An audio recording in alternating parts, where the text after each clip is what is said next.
갈라디아서 5장 1절에서 12절까지입니다. 바울이 기록한 서신 가운데 로마서, 에베소서, 갈라디아서, 골로새서 이 책들은 공통점을 가지고 있습니다.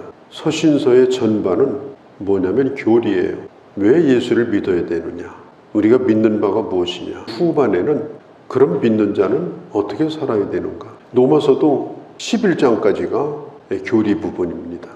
교리 부분을 끝내면서 11장 후반에 보면 이렇게 말해요.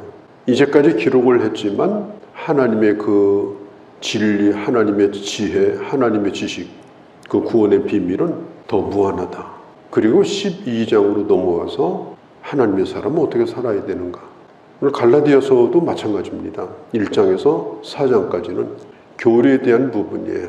우리가 믿는 바 진리의 가장 중요한 뼈대가 뭐냐? 5장서부터 6장, 2장에 걸쳐서는 어떻게 살아야 되는가? 특별히 갈라디아서는 자유에 대한 말씀이 주제잖아요.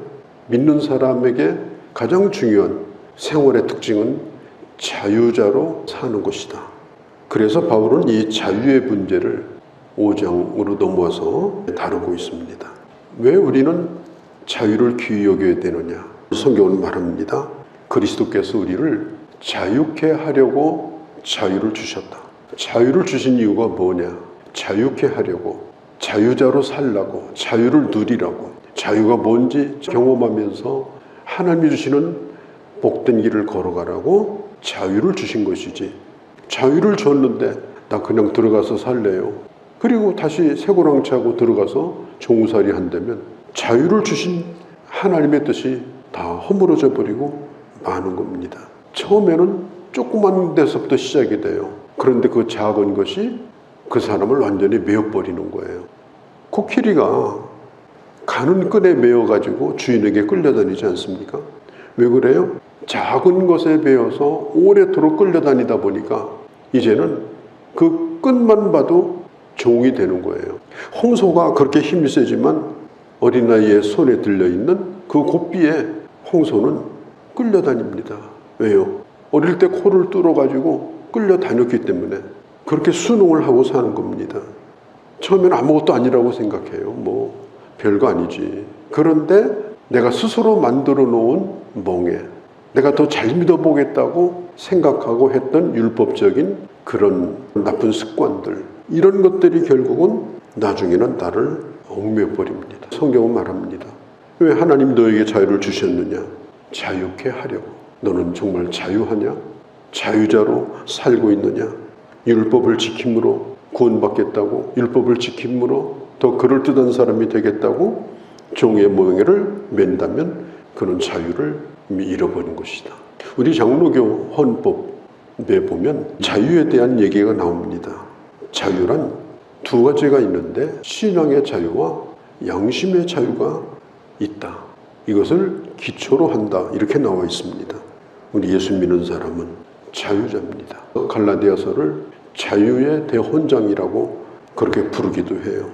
우리는 자유가 뭔지를 알고 이 자유를 내가 어떻게 되었는가도 알고 이 자유를 어떻게 지켜야 되겠는가 하는 것도 알아야 된다. 그리스도인이 가져야 될 삶의 가장 중요한 부분은 바로 이 부분이다. 갈라디아서는 그걸 강조하고 있는 것입니다. 사람이 물에 떠내려가면 그때부터 자유를 잃어버려요. 물에 의해서 쓸려갑니다. 꼼짝 못합니다. 내가 나를 구원하겠다고 물에 떠내려가는 사람이 자기 머리에 재를 붙들고 막 잡아다녀요. 그러면 거기서 나올 수 있습니까? 스스로는 절대로 거기서 나올 수가 없어요. 물에 이미 매여 있는 거예요. 방법은 딱 한 가지입니다. 누군가가 구해주는 겁니다. 감옥에 들어간 사람은 자기 스스로 나올 수 없어요. 자유를 얻어야, 자유를 주어야 나올 수가 있습니다. 우리는 우리 스스로가 얻은 자유가 아니에요. 그리고 자유라고 하는 건 남의 자유를 빼앗아서 내가 자유롭게 되는 게 아닙니다. 공산주의가 왜 망했냐? 남의 자유를 빼앗아서 인민들을 평등하게 만들어준다. 그게 공산당이 망한 이유입니다. 누구의 자유를 빼앗아서 내가 자유롭게 되는 건 자유가 아닙니다. 그건 학대고 그것은 폭력인 거예요. 우리에게 주신 자유는 하나님이 주신 은혜다. 예수 그리스도의 핏값으로 주어진 매우 중요한 것이다.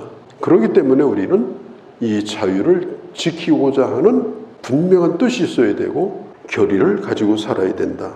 그래서 이렇게 말해요. 굳건하게 서서 1절 뒤에 보면 굳건하게 서서 우리는 자유를 지켜야 되는데 어떻게 지키느냐? 다시는 과거로 돌아가지 말자. 다시는 5절 끝에 다시는 그게 뭐예요? 과거에 내가 매어 살던 것들이에요. 우상에게 샤머니즘에게 매어 살 때는 날도 못 잡아요. 어디 외출도 함부로 못해요. 왜? 큰일 날까 봐서. 그 다음에 식민지 근성, 노예 근성, 내 몸에 배어있는 나쁜 종교 문화들, 성경적인 것도 아닌데 그게 몸에 젖어 있기 때문에 성경이라고 착각하고 사는 잘못된 기독교 문화들, 이런 것들이 우리 몸 안에 남아있는 거예요. 유대인들이 그래서 힘든 겁니다. 유대인들은 종교와 문화가 뒤섞여 있어가지고 이게 종교적인 건지 문화적인 건지 구분이 안 되는 거예요. 그러다 보니까 거기에서 벗어나기가 힘든 거예요. 예수 믿어도 애 나면 그냥 할례주고 예수 믿어도 유월절 지키고 이렇게 하는 거예요. 하나님이 우리에게 자유를 주셨는데 왜 과거로 돌아가려고 하느냐? 다시는 굳게 서서 단단하게 결단하고 종의 멍에를 매는 일을 하지 말라. 성령으로 믿음을 따라 우리를 자유하게 하는 힘이 어디서 나오느냐? 성령 안에서 자유함을 얻습니다. 성령은 자유의 영입니다. 성령은 내게 자유를 누리도록 은혜를 주시는 분입니다. 성령께서 우리를 사망의 법에서 우리를 해방시켜 주시고 이제는 생명의 법 안에서 살아가게 하셨다라고 로마서 8장 1절에 말합니다. 우리가 성령 안에 살게 되면 자유함을 누리게 돼요. 그분에게 붙들려서 사라지게 되는 거예요, 자연적으로. 그 다음에 여기에 보면은 사랑으로 역사하는 믿음이다. 믿음 안에서 살게 될 때 자유가 가능합니다. 내가 누구를 믿지 못해 보세요. 내가 누구에 대해서 의심을 끊임없이 품어보세요. 그러면 그때부터는 모든 자유를 다 잃어버립니다. 감시해야 돼요. 따라다녀야 돼요. 끊임없는 의심이 일어나요. 우리가 신앙생활을 하면서 하나님에 대해서도 그렇고 사람에 대해서도 그렇고 믿음을 가지고 살아야 됩니다. 믿으면 자유롭습니다. 모든 것이 합력하여 선을 이루시는 선하신 하나님을 믿는 거예요. 또 한 가지는 여기 보면 사랑으로 역사하는 자유란 사랑 안에서 가능합니다. 사랑하면 자유롭습니다. 더 이상 종이 아닙니다. 부부 안에도 마찬가지고 교회 안에서도 마찬가지예요. 사랑하면 자유로워요. 사랑이 없어 보세요. 그때부터는 매여 사는 겁니다. 그때부터는 종살이 하는 거예요. 인간관계도 마찬가지예요. 내가 정말 상대방을 사랑하면 그를 자유롭게 해줍니다.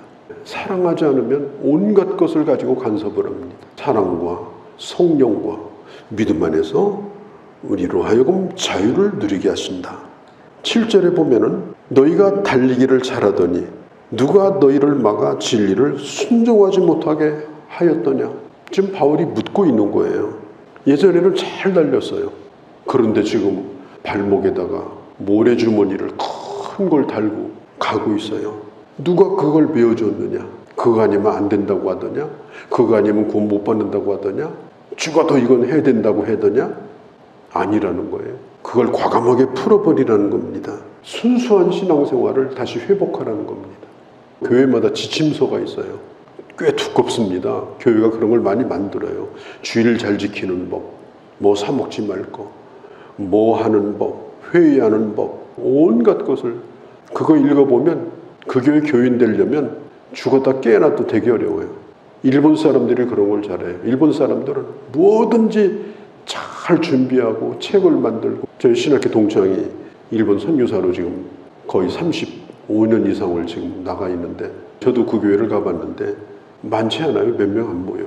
그런데 총회를 6월달 지나면 준비한대. 6월달 지나면. 그것도 책자로 만들어가지고. 일본 사람들은 그렇게 안 하면 용서를 안 한대, 목회자를. 이게 목회를 뭐 하는 거냐 지금.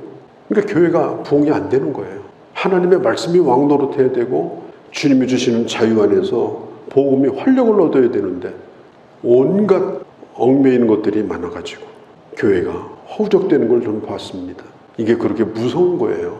별거 아니라고 생각하는데 이렇게 매이고 저렇게 매이고 하다가 결국은 아무것도 못하고 모래주머니 차고 헉헉대면서 신앙생활을 하고, 교회도 그런 교회가 얼마든지 될 수가 있는 겁니다. 그래서 나중에는 뭐예요? 달려가는 거 포기해요. 그래서 열심히 책자 만들고 열심히 회의록 만들고 열심히 회의하고 이런 교회가 되는 거예요. 그게 복음하고 무슨 상관이 있어요? 그게 교회 부흥하고 무슨 상관이 있어요? 오늘 사도 바울이 목격했던 것은 바로 그런 겁니다. 처음에는 은혜를 받고 복음 안에서 자유를 누리면서, 성령 안에서 자유를 누리면서, 사랑 안에서 자유를 누리면서, 믿음 안에서 자유를 누리면서 그렇게 멋지게 살더니 어떻게 하다가 이렇게 됐냐? 누가 너의 발목을 잡았더냐? 바울이 지금 묻고 있는 거예요. 너무너무 가슴이 아파서. 그러면서 이 누룩에 대한 얘기를 하는 겁니다. 9절. 처음에는 작은 누룩이었어요.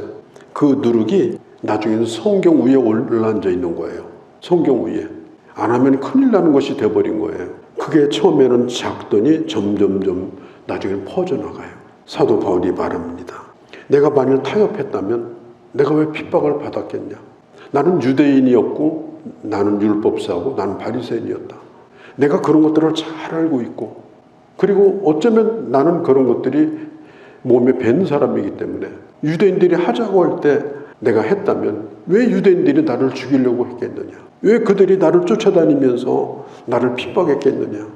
그들은 그리스도 안에서 자유를 빼앗는 자이기 때문에 내가 그들을 용납하지 않았다. 10절에 이렇게 말합니다. 나는 너희가 아무 다른 마음을 품지 아니한 줄을 내가 확신한다. 너희가 자유를 빼앗긴 것은 너희의 본심이 아닐 것이다. 내가 그걸 안다. 그러나 너희를 요동하게 한 자는 심판을 받을 거다. 그렇게 한 사람은, 그렇게 한 거짓 교사는 반드시 심판을 받을 것이다. 율법주의자들은 이렇게 말해요. 예수를 저렇게 믿어가지고 방종하고 방탕하고 방임하는 거다. 율법주의자들이 볼 때는요, 법이 없는 사람처럼 보여요. 그래서 계속 법을 따지는 거예요. 바울이 말합니다. 그건 그들이 잘못된 것이다. 너희는 그렇게 하려고 한 것이 아니라 쏘은 것이다. 그리고 12절 마지막에 이렇게 말합니다. 스스로 베어버리라. 누구더러 그걸, 그 쇠고랑을 풀어달라고 하지 말고 너의 잘못된 것을 스스로 베어버려라. 결단을 요구합니다. 그걸 누가 할 일이에요? 그건 내가 해야 되는 거예요. 내가 하나님의 사람으로 멋지게 살려면, 내가 복음의 사람으로 자유의 길을 걸어가려면 그걸 잘라내야 됩니다. 예를 들면 주일이 무슨 날입니까? 어떤 사람은 주일은 골치 아픈 날이에요. 오늘 가게 문 열려고 했는데, 어디 사돈의 팔춘내 무슨 행사 가려고 했는데 이놈의 주일 때문에 꼼짝도 못하네. 그 사람은 주일이 뭐예요? 모래주머니예요. 그런데 은혜의 사람은 주일이 뭡니까? 자유의 날이에요. 모든 걸 다 풀어버려. 모든 것으로부터 자유의 길로 나오는 거예요. 어떤 것도 나를 매지 못하게 한다. 내가 주님을 예배하는 일, 내가 주님을 만나는 일에 있어서는 그 어떤 것도 난 매지 않겠다. 그리고 다 베어버려요. 인정사정 없어요. 왜? 내 자유를 얽매이는 거기 때문에. 더군다나 다른 사람의 자유까지 빼앗는 건 더 나쁜 일이죠. 잘 걸어가는 거예요. 무엇 때문에 못 나오는 게 결코 아닙니다. 무엇인가 붙들려 있기 때문에. 그건 스스로가 그렇게 하고자 한 거지 누가 시킨 게 아니에요. 성경은 말합니다. 네 스스로 그거 베어버려라. 물론 그렇게 자유를 빼앗는 사람도 있지만 네 스스로가 베어버려라. 왜 그렇게 못하는가? 주일은요, 사람은 먹고 살기 위해서 사는 것이 아니다. 사람은 놀기 위해서 사는 것이 아니다. 사람은 하나님을 예배하기 위해서 산다.